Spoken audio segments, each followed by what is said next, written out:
হয় এই দুপুরবেলা লাকড়ির চুলায়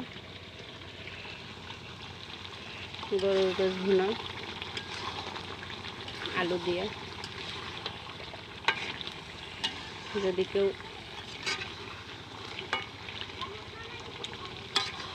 খেতে চান তাহলে আমাদের বাসায় চলে আসে, আপনাদের নিমন্ত্রণ রইল। দেখে বলবেন লাকড়ির চুলায় গরুর গোশ ভুনা কেমন হয়েছে।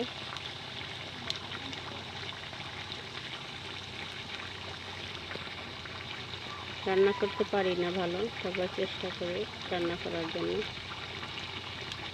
দোয়া করবেন জানি ভালোভাবে রান্না করতে পারি। আপনারা আমাদের বাসায় আসলে ভালোভাবে রান্না করে খাওয়াইতে পারি।